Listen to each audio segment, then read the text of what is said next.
It is a root dye touch-up day. I have black hair and unfortunately gray as well. So I'm just gonna come in close and let you guys see all these gray. I don't know why people call it gray when it is clearly bright, silvery white, and don't mind my peeling. I just had the VI chemical peel. Obsessed, but that will be a separate discussion. But I've been doing this ever since I was in like my early 20s when I started to notice grays. And I think it's just a hereditary issue. So I'm going to show you the brand that worked for me, my process, and it literally saves me about $100 to $120 every 4 weeks. So that all adds up throughout the year. And plus I don't have to go through the inconvenience of making an appointment, of course the payment, and then the time that you have a lot for it, because you could do other things at home while it's processing. So let's get into it. So the first step is to grab, I like this brand the most, it's satin hair dye. I've also heard great things of Wella Straight, so those are the two that I usually gravitate towards. My hair is in the color 1N. I've tried blue black, which is 1BB, and it looks beautiful, but I don't know, I just like that matte black and I don't need that blue undertone. So usually in order to cover all of my grays, which I have a lot of thick hair, I will use about 1 ounce of the color, and I'll do like which is just, you know, measured here. And I'll do that with a 1 ounce of my developer per the instructions to cover gray. I got this developer from, you can get it at Sally's and Planet Beauty, but I like that I had that gray coverage. Obviously if you don't have gray, don't get the gray coverage. And I'm just gonna go ahead and pour out my 1 ounce in my little mixing dye bowl. Because I don't have a measuring cup, I got a mixing bowl that has the measurements inside. So I'm gonna go ahead and pour that out. I feel like I'm on a cooking show every time I do stuff like this because it's just so fun. And then I will go ahead and push out 1 ounce from the tube. Let me just go ahead and open this up since it's a fresh bottle. And I get about 3 uses out of each tube.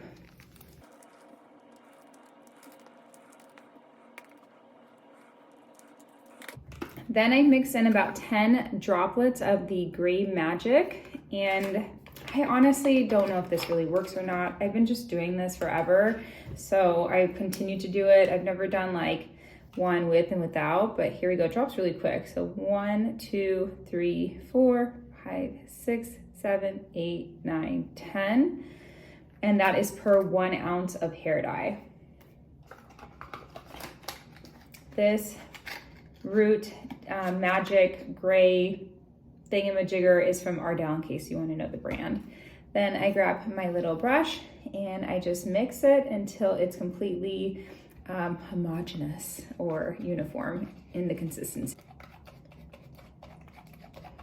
You should get a consistency that looks something like this, where it's just pasty and creamy and not clumpy or lumpy. At this point, I go ahead and I put on my hair dye cape. I've had this for years, and I rarely wash it just because I don't have a lot of transfer of my hair dye onto this cape, since I do focus on the roots, but because I'm wearing white, I definitely want to protect that. At this point, I grab my gloves. Of course, they're pink. We got to stay true to Beauty Boost. And I will grab my scalp protectant or skin protectant with a little petroleum jelly.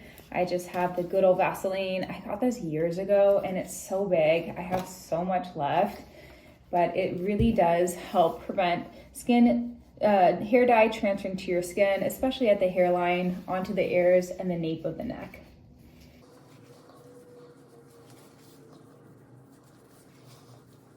I start on my areas where I see the most gray, and that's usually my hairline.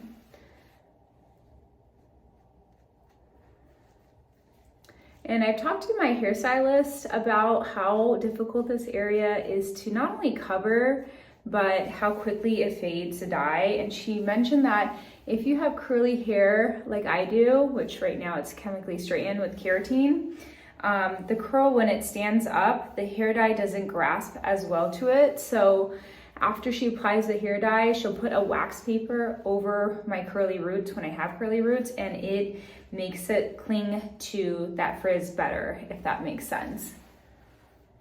Also, packing on color is a huge importance when covering gray or just getting that nice, thorough, deep, dark dye. I even think I dye part of my scalp and it makes my hair look thicker. Then the next part, I noticed that I see a lot of my roots in terms of outgrowth. And by the way, this is not just health relating to gray coverage, it's outgrowth as well, is right at my hairline where, or my center part where I typically show the scalp and style my hair, as well as the crown of my head.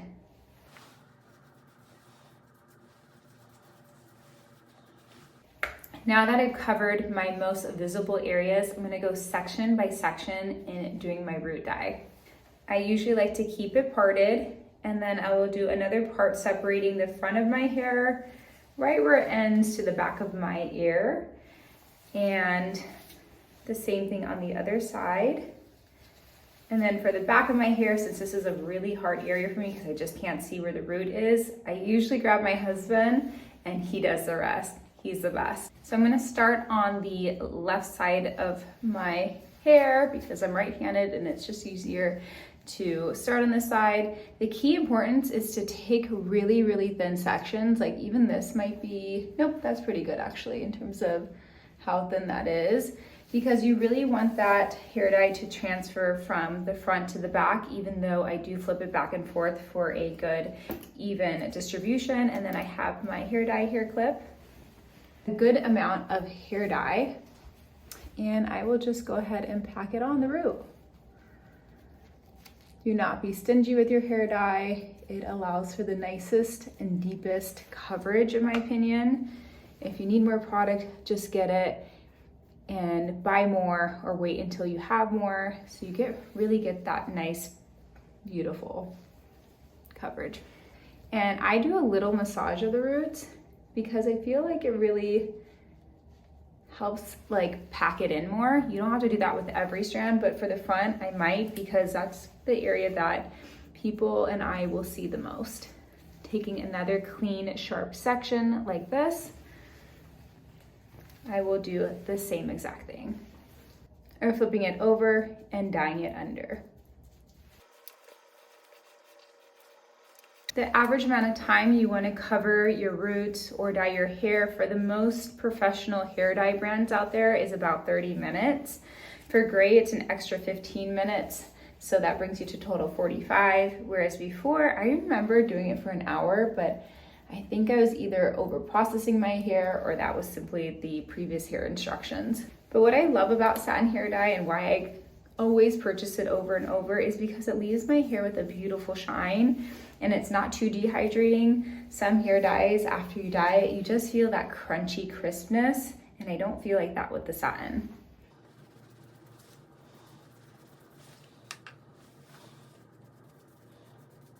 Also, you guys, I do my own keratin. I have an amazing brand I discovered from Morocco that smooths out that curly, coily hair, and it works magical. If you guys want to see me keratin my own hair, which again, I've been doing that since I was a teenager to save money. I know I could afford it now, but I'm very particular with, everything I do beauty related. So I'm a DIY girl, including my own fillers and Botox. Let me know if you want to see that. Happy to post it. Also, a lot of people ask me what I do to get nice shine at my ends, and I have a really great system of creating that shine. I naturally have, like I said earlier, that curly type of frizzy hair if I weren't doing my keratin. I only keratin my roots every 3 months, so the base of my hair is not touched because keratin usually only lasts for 3 to 4 months and then it wears off. I just always like to do my roots where it's like that newest, frizziest, outgrowth. So let me know if you want to see that video. I have tons of hair shiny treatments. Now I'm dipping into the right side of my head And at this point, you could just start over from the ear to the crown, but I think since I'm in this groove of doing it the other direction, I'm gonna go ahead and proceed. Should have started on the top with this one and then flipped it over, but you know, we're backwards on this one, so it's all good. At this point, I completed the full front of my hair. I'm gonna grab my hubby so he could do the rest. This is Annie, and usually I will section the pieces for him so he could literally just paint it on top and then underneath. That's like our best system, right, babe? The best system is when I don't get yelled at. I literally yelled at him the first time because he was painting my roots like up and down like a canvas, and it was just all wrong. But you didn't know. I was just... No, I didn't know. So I still don't know. You're doing great, Brave. Keep it up. Okay. Yeah.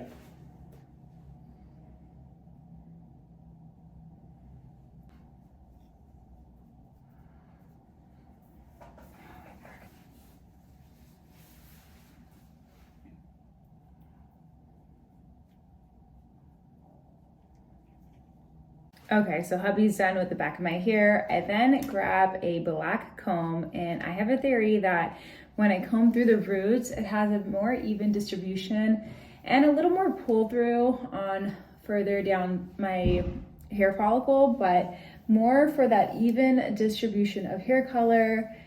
And my bestie comes over and we dye each other's Grace hair. She just wasn't available on a Friday night. How dare she? And she has a theory that instead of using the comb, she'll like massage the color into my scalp. Not sure if that's the best for your skin health, but I think it works beautifully. So feel free to use what works for you. And then after I'm done doing a nice comb through, it literally looks like I'm wearing a helmet, you guys. This is crazy. And for those of you wondering why my hairline is literally perfect, it's because I got it laser hair removed. I removed it by laser hair removal, like when I was a teenager, when laser hair removal was really, really strong. Now the ones on the market are so weak because of probably lawsuits. But yeah, I got my hairline, the nape of my neck. I've gotten like my upper lip, underarms Brazilian, and it worked so good back then.